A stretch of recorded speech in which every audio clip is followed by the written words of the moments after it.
Kate Christopher to address us. And is that my chief? Could you read this? Could you use the lectern? Yes. This one? It's much better. Yes, of course. My left. No, you're the left. Oh yes, I like standing actually. Oh right. Yeah, good. Yes, the mics are a bit echoey apparently. Apologies for that. That's fine. It's nice to have some freedom, isn't it?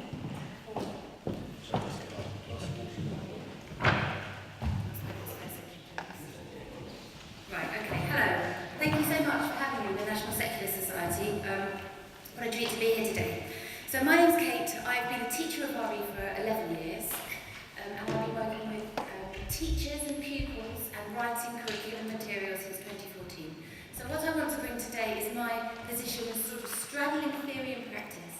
All the time I've been teaching and being an advisor, I've been studying and working on my PhD, so I kind of span that space, and that's what I want to bring today. I welcome all these high-level talks, reports and recommendations. But every hour of every week in schools, RE is being taught all over the country. What is being taught? Why and how is it being taught? And that's what I want to talk about today. That's about the kind of offers I make to teachers, the work I'm trying to do with teachers to bring them into these kind of conversations. Teachers are busy people. They have a lot of very practical things to think about, like marking, and that's a little oik in year 10. And all the whole multi-dimensional pressures and joys of being a teacher. Not all of them have a lot of time to sit back and see the big picture. Not all of them are interested in research and study, and that's fair enough. So I want to share with you the two major ways I'm bringing this kind of, agenda to the classroom to try to forge ahead with the 21st century RE for all. So my first proposal I can make to teachers is that RE is labouring under incompatible aims. There are two aims of RE that are visible. Visible, I can show teachers. They're in their own agreed syllabus. They're in the 2013 National Guidance, the most recent RE National Guidance, the curriculum framework for RE, and they're obviously visible in earlier iterations of National Guidance. They kind of can be summarised as AT1 and AT2, we say in RE. Attainment Objective 1, learning about religion, and Attainment Objective 2, learning from religion. So teachers can see that, and I can show them how those aims are incompatible, how they are in competition, and how they cancel each other out.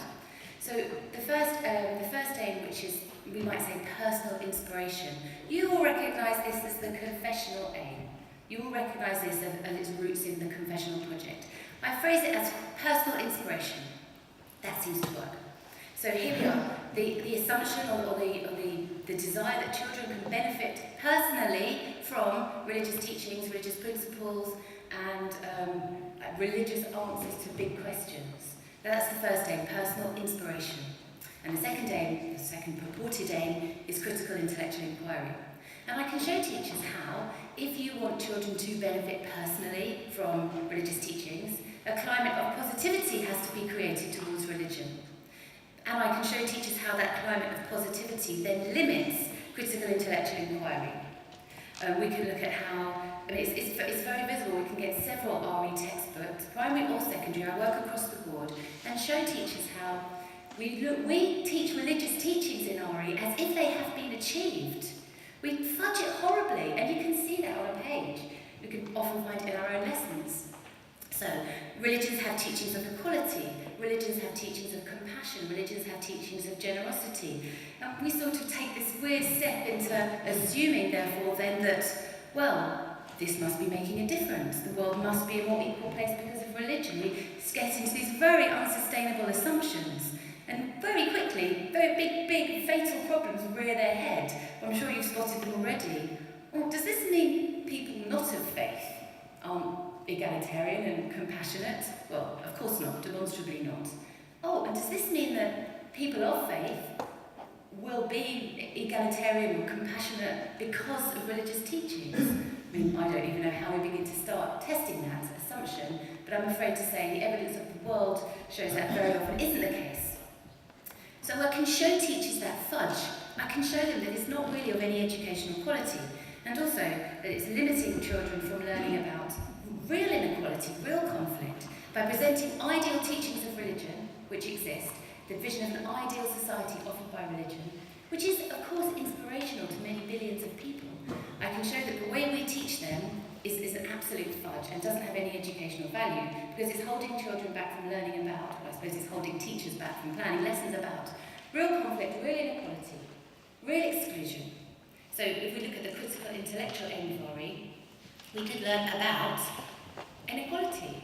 So we might do some sociology, might do some psychology. We can take a step back from religion and look at some histories of oppression, say. We can look at the sociology of belonging. We can ask really interesting questions about how far does belonging involve excluding others. So that's to take a more, I suppose, a theoretical framework. And then religion will fit into that in its place.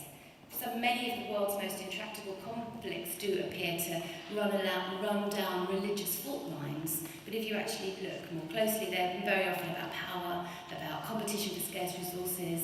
There's often some tribalism involved and some, deep-seething hatreds, but it's not necessarily religious. That these can be brought to the classroom.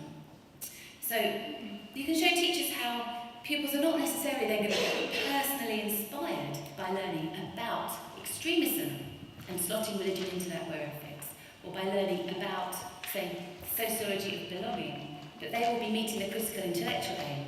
So my offer to teachers, my proposal, is that we need to abandon the aim of personal inspiration as our primary aim, and we need to focus on the aim of critical intellectual inquiry. So I phrase this as understanding of religion and belief. That is my primary aim. I want to say what the pupils will understand by the time they've left my classroom. If they are personally inspired, fantastic. If they violently disagree with me, fantastic. There will be reactions, there will be value judgments, of course there will. We're talking about humanity, we're talking about the past and the present, and we're talking about meaning. Of course there'll be reactions, but that's not my primary aim. My primary aim is understanding. A side effect or a secondary unintended consequence might be students' personal reactions. So what would this actually look like in the classroom then? I've been reading recently some Anthony Appier's philosophy of identity. Actually, I picked up his brief lectures a couple of years ago and was quite interested in them, so I've been reading him a bit. He asks some really interesting philosophical questions about religion. So I want to share a short example with you about how you can bring this to the classroom. How much time have I got, Dorothy, please? You've got another 7 minutes. Oh, brilliant. Okay, sorted. So Anthony Appiah asks, he says religion is 3 things. It's what you do, your practice, it's who you do it with, your community, and it's what you know, what you believe, or what you think, so the beliefs. And he argues that we, especially in English RE, I think he's saying, we focus heavily on the beliefs, they become abstract, completely decontextualised, as if, people download them from some app store in the sky. But he says, put those beliefs into context, show religion as multi-dimensional, what you do, who you do it with, and what you believe, and we can have a richer understanding of religion. So I use an example that Appiah uses of the first public bat mitzvah in New York in 1922, performed by Rabbi Mordecai Kaplan, just for his daughter Judith. And you can teach this. There's pictures of these guys on the internet. There's a picture of Judith, in fact, at the 70th anniversary, I think, of the first bat mitzvah in the New York Library of Jewish Studies or something. I've got a picture. I can teach this factoid to children. We can learn about bar mitzvah and then what bat means. Bar mitzvah, son of the commandments. Bat, daughter of the commandments. Rabbi Kaplan was shunned. He was shunned by the 1922 Orthodox Jewish New York community. So you can ask the class, why was he shunned? What had he done? If religion is what you do, who you do it with, and what you believe, which of these did he break? And the class can talk about this. And I've taught this myself in a secondary, and some of them might say, well, he broke the practice, he broke what you do, because he changed a ritual. And some might say, no, he just broke with community, he just broke with tradition. It's that he did something differently and they didn't like it. Anyway, the class can talk this through. It sort of doesn't matter what they say. The point is they're processing the information and they're talking and they're thinking. And the point is that we have put a religious ritual, which is a key part of Judaism, into a much more wide, and I would say interesting, although that's obviously a value judgment, more philosophical continuum. So Anthony Appiah is citing that into a philosophical continuum. He's asking about change, isn't he? He's change. There's anxiety around change. Change happens. How do we cope? How do traditions cope? How do communities cope? There's pulling away and there's coming together. And this is stuff students can discuss. So I'm using a philosophical question here about change. But there's analyses in sociology, especially around the community and the neighbourhood. Very interesting stuff. And it puts religion in the context. And students are then asking much more valuable, richer questions about change and about human life. And the religion is part of that. So that's an example of asking a wider philosophical question. As an example of a single aim for RE being understanding, and any personal reaction being welcome but not sought for side effect. And that's what I propose as a practical measure, and that's what I wanted to come and tell you about today. While the high-level conversations are happening, which I welcome, and it's fascinating to watch the Commission on RE and Martha's report with Adam Dinner and so on, all the time RE is being taught. So I have a practical and a pragmatic way forward for teachers to manage this tricky stuff. I think I've actually run out of time. No, Fantastic. Oh, I'm finished now, so thanks very much. Thank you.